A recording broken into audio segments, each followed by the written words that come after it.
नहमदुहु व नुसल्ली अला रसूलिहिल करीम अम्मा बाद फ़अऊज़ु बिल्लाहि मिनश शैतानिर रजीम बिस्मिल्लाहिर रहमानिर रहीम वज़्कुरुल्लाह फ़ी अय्यामिन मअदूदात फ़मन तअज्जल फ़ी यौमैनि फ़ला इस्मा अलैहि वमन तअख़्ख़र फ़ला इस्मा अलैहि लिमन इत्तक़ा वत्तक़ुल्लाह वअलमू अन्नकुम इलैहि तुहशरून। सदक़ल्लाहुल अज़ीम। अल्लाहुम्मा सल्लि व सल्लिम व बारिक अला नबिय्यिना मुहम्मद व अला आलिहि व अस्हाबिहि अजमाइन। आयत नंबर 203 है और हज का चूँकि यहाँ पे एक रकू के लगभग है जो एक टॉपिक चल रहा है, अल्लाह ताला ने तफसील बयान फरमाई है आपके सामने। तकरीबन 1.5-2 हफ़्ते में अल्हम्दुलिल्लाह ये रकू हमने मुकम्मल किया। आखिरी आयत है हज के मुतल्लिक़ा। इसमें चंद बातों का अल्लाह ताला ने फरमाया वज़्कुरुल्लाह, और अल्लाह का ज़िक्र करो, फ़ी अय्यामिन मादूदात, चंद मादूद दिनों के अंदर, गिनती के दिनों के अंदर अल्लाह का ज़िक्र करो। क्या मुराद है, कब करना है? हालांकि हज के मुतल्लिक़ा ज़िक्र का तो हो गया पहले कि हज करने के बाद तुम फ़ौरन ज़िक्र करो। इस ज़िक्र से क्या मुराद है? मुफस्सिरीन कराम ने लिखा है इससे मुराद है ये जो कुर्बानी के दिनों के अंदर हम 9 ज़िलहज्जा की सुबह से लेकर 13 ज़िलहज्जा की असर तक हर नमाज के बाद तकबीरात तशरीक पढ़ते हैं। अल्लाहु अकबर ला इलाहा इल्लल्लाह वल्लाहु अकबर वलिल्लाहिल हम्द। ये जो तकबीरात तशरीक हैं ये मुराद हैं। यहाँ से पता चला कि ये तकबीरात तशरीक वाजिब हैं। हज़ूर पाक सल्लल्लाहु अलैहि वसल्लम ने ताकीद फरमाई है और यहाँ से भी, यहाँ पर भी इशारा मौजूद है कि जो है नमाज़ों के बाद तकबीरात तशरीक पढ़ो, हाजी और गैर हाजी सब के लिए है। तो फरमाया वज़्कुरुल्लाह फ़ी अय्यामिन मादूदात, गिनती के जो चंद दिन हैं ना, 4-5 दिन, उनके अंदर बड़ी जो है इसको एहतमाम के साथ अल्लाह का ज़िक्र करो जो बताया गया है हदीस के अंदर। उसके बाद फरमाया फ़मन तअज्जला, जो बंदा जल्दी करे, फ़ी यौमैनि, 2 दिनों के अंदर, फ़ला इस्मा अलैहि, उस पर कोई गुनाह नहीं है। वमन तअख़्ख़रा, और जो मुअख़्ख़र करे, ताख़ीर करे, देर करे, फ़ला इस्मा अलैहि, उस पर भी कोई गुनाह नहीं है। इसका क्या मतलब है? इसका मतलब ये है, गौर से सुनिएगा, जो हज पे गए उनको सही समझ आ जाएगी, जो नहीं गए अल्लाह उनको ले जाए और उनको भी समझ आनी चाहिए। कुर्बानी वाले दिन कंकरियाँ मार के, कुर्बानी करके, हल करा के इहराम खोला जाता है, तवाफ़ ज़ियारत करके बंदा बैतुल्लाह से दोबारा मिना में वापस आ जाता है। जिस दिन मैंने हज का तरीका बतलाया था उस दिन ये सारी बात हो गई थी। उसके बाद जब बंदा मिना में पहुंचता है और कोई काम नहीं है, दूसरे दिन ज़वाल के बाद जाकर, यानी 11 ज़िलहज्जा को, 10वीं को कुर्बानी होती है, 10वीं को कंकरियाँ मारी जाती हैं, 10वीं को ही हल करना है, रात तवाफ़ करके वापस आ जाए और 11 ज़िलहज्जा को जाकर अपने मिना के अंदर खैमों में रहे, ज़वाल के बाद जाकर कंकरियाँ मारे और वापस आ जाए मिना के अंदर। फिर 12 ज़िलहज्जा को ज़वाल के बाद जाए और कंकरियाँ मारे, और उसके बाद इसको ऑप्शन है 12 ज़िलहज्जा के कंकरियाँ मारने के बाद, अगर इसने कंकरियाँ टाइम से मार ली हैं, गुरूब से पहले पहले मिना वाले मैदान से निकल गया, बाहर खारिज हो गया, तो अब ये अपने होटल पे आ सकता है, रिहाइशगाह पे आ सकता है। अगर इसने कंकरियाँ मारने में इसकी देर हो गई और गुरूब उधर ही हो गया तो फिर क्या करे? फिर रात मिना में क़याम करे। अगले दिन ज़वाल से पहले भी मारी जा सकती हैं, 13वीं ज़िलहज्जा को फिर तीसरी दफ़ा, चौथी दफ़ा कंकरियाँ मार कर फिर ये मैदान में अपने घर में, होटल में आ सकता है। ये असल मसला है। अब उसके लिए अल्लाह ने क्या कह दिया? अल्लाह ने फरमाया 10 को तो कंकरियाँ मारी, कुर्बानी की, हल किया, 11 को भी कंकरियाँ मारनी है, 12 को भी मारनी है। यानी कुर्बानी के बाद 2 दिन आप रहें मिना में, 12 को वापस आ जाएं, तब भी ठीक है, फ़ला इस्मा अलैहि, कोई गुनाह नहीं है। और अगर वमन तअख़्ख़रा, जो बंदा इसको मुअख़्ख़र करे, देर करे और इसका गुरूब उधर ही मिना में हो जाए, तो फिर 13वीं की अगर कंकरियाँ मारे तब भी जो है उसके लिए कोई गुनाह नहीं है। मसला ये था मसला ये था कि ज़माने जाहिलियत में एक इख्तिलाफ था। कुछ लोग एक साइड पे थे, कुछ लोग दूसरी साइड पे। कुछ लोगों का कहना था कि 12 तक कंकरियाँ मार के वापस चले जाना ये ज़रूरी है, 12 ज़िलहज्जा के बाद वहाँ रहना जायज़ नहीं है, गुनाह है। कुछ लोग कहते थे 13 से पहले जाना गुनाह है, 13 ज़िलहज्जा से, यानी चौथे ढाड़े कंकरियाँ मारो ता वापस जाओ। ये जो इख्तिलाफ था अल्लाह ने इसका हल निकाल दिया। फरमाया फमन तअज्जल फी यौमैन, जो बंदा 2 दिन यानी ईद के 2 दिन बाद, कुर्बानी 10 ज़िलहज्जा के 2 दिन बाद 11 और 12 को कंकरियाँ मार ले, वो वापस चला जाए, कोई गुनाह नहीं है। और जो आप जानबूझ के कहे कि यार मैं सवाब ज़्यादा कमाता हूँ, मैं एक रात और ठहरता हूँ, और वो अगर ठहर जाए मिना के अंदर और 13वीं की कंकरियाँ मार ले, तब भी कोई गुनाह नहीं। यहाँ मैंने 2 मसले बता दिए, अगर आपने तवज्जो की है तो। एक मैंने मसला बताया कि अगर गुरूब तक वहाँ मिना में अगर रह गया है तो इसका रात करना फिर वाजिब है, उलमा ने लिखा है ये वाजिब है।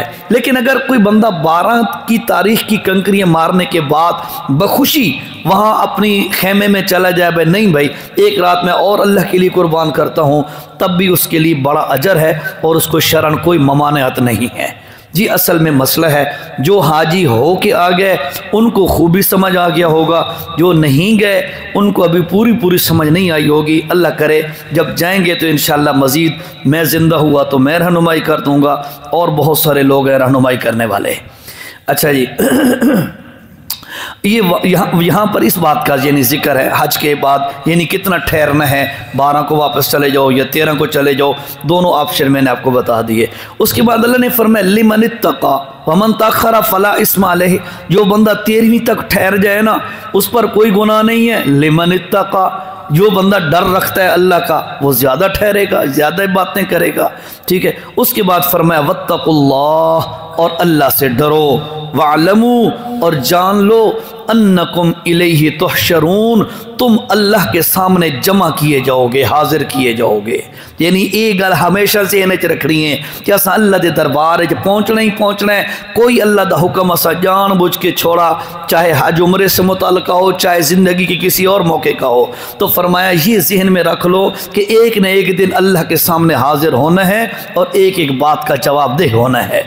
तो बहरहाल ये चीज़ें अल्लाह ताला ने हज और उम्रे के मुताल्लिक़ अहकामात बयान कर दिए। 7, 8, 9 आयतें थी, आखिरी आयत मुकम्मल हो गई। अब शॉर्टकट में उम्रे का तरीका बतला देता हूँ, क्योंकि मौजूद चल ही रहा है। हज का तरीका मैंने परसों गालिबन बतलाया था, तो उम्रे का शॉर्टकट बता देता हूँ ताकि अल्लाह पाक जिसको भी तौफीक दे वो आसानी से उम्रा कर सके। उम्रे के लिए भाइयों बहुत मुख्तसर सा टाइम होता है, यानी कि उसका जो ज़्यादा टाइम लगता नहीं है। अगर आप वहाँ पहुँच जाएँ हरम में तो 2 से 2.5 घंटे में बंदा उम्रा करके फ्री हो जाता है, ठीक है। कोई लंबा चौड़ा इतना काम नहीं है। सिर्फ उसकी तफसील ये है कि यहाँ आपको एयरपोर्ट से एहराम बांधना होगा। एहराम के मुतल्लिक मैंने आपको बताया था, बाज़ लोग चादरों को एहराम समझते हैं। चादरों को अगर एहराम समझते हैं तो आज के दौर में ये मसला बड़ा आसानी से समझ आ जाता है। अब पाबंदी है ना, मताफ में एहराम के बगैर नहीं जा सकते, हम चादरें पहन के नीचे घुस जाते हैं। अगर चादरा तना एहराम हो गया तो सारे सारियाँ पाबंदियाँ होवाना, लेकिन नहीं, चादरों का नाम एहराम नहीं है। चादरें एहराम का यूनिफॉर्म है, एहराम का यूनिफॉर्म है। बेसिकली एहराम बहुत सारी चीज़ों का नाम है। यानी आपने जब एहराम की नीयत कर ली है, तलबिया पढ़ लिया है, अब आप खुशबू नहीं लगा सकते, अब आप बाल नहीं काट सकते, अब आप बीवी के करीब नहीं जा सकते, अब कोई फहश बात अपनी बीवी से नहीं कर सकते, अब आप जो है अपने चेहरे को नहीं ढांक सकते, अब आप अपने पाँव को नहीं ढांक सकते मुकम्मल तौर पर। यानी ये पाबंदियाँ हैं, ये मुकम्मल, और उसकी सिला हुआ कपड़ा आप नहीं पहन सकते। ये टोटली इस सारी चीज़ को एहराम कहा जाता है कि बंदा शरीयत के कानून के मुताबिक किसी चीज़ को अपने ऊपर हराम कर देता है, इसको एहराम कहते हैं, ठीक है जी।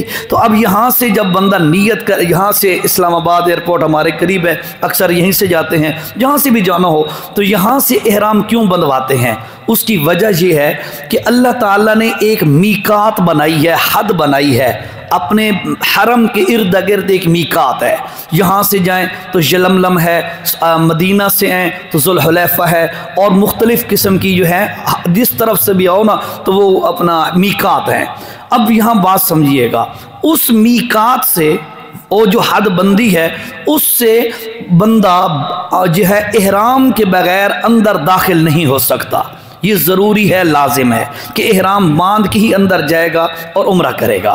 तो अब जो है ये बंदे यहाँ से इस्लामाबाद एयरपोर्ट से या लाहौर एयरपोर्ट से या मुल्तान से जहाँ से भी इहराम इसलिए एहतियातन बंधवा देते हैं कि हो सकता है जहाज़ में आपकी आँख लग जाए, 2-2.5 घंटे बाद मीकात आती है, 2.5-3 घंटे बाद मीकात आती है, आपकी आँख लग जाए और आप उससे क्रॉस कर जाएं, पता ही ना चले और आप पर कोई तावान और जुर्माना ना आ जाए। इसलिए एहतियातन इस्लामाबाद या हमारे पाकिस्तान के एयरपोर्टों से इहराम की चादरें बनवा दी जाती हैं और नीयत भी करवा दी जाती है।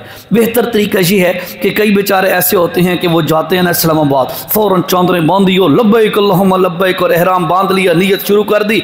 अब नतीजा क्या है जी, जहाज़ 4 घंटे लेट है जी। अब ये बेचारे एयरपोर्ट पर बैठे हैं इहराम की पाबंदियों में।